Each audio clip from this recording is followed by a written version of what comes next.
I first met him when he was floating his company on the stock market.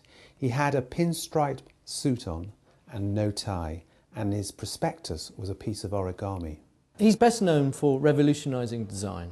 He is one of the forefathers of British design. He's the first person who actually persuaded clients that their packaging could be more than a boring brown box. He took the design industry from being a cottage industry to being a proper industry, and he took it into the boardrooms of Britain. Before he came along, there was a mindset that you could get people to knock things up. Graphic design was a kind of, we'll get someone to do that. And he turned it very much into a business. This is an individual who amazingly crossed boundaries between the world of design, branding, commerce. This person in question really became the person that you wanted to be. Young designers would come to our studio and they actually wanted to do work like the work that was done by the studio.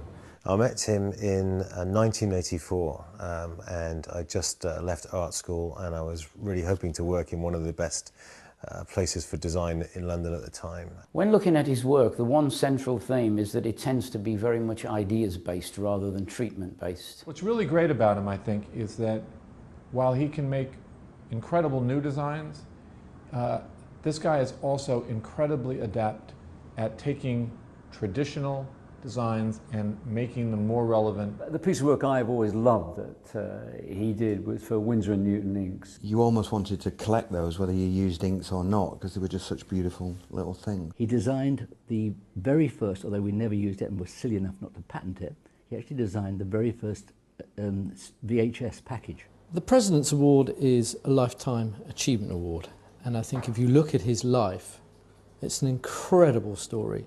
It's only rags to riches not just once, but 3 times. You couldn't make his life up. This was a man who only got to Yale to study design because of a campaign in the Daily Mirror. His first job, he ended up working for a German graphic designer who had designed posters for the 1951 Festival of Britain. He's got the history of British design stamped all over him.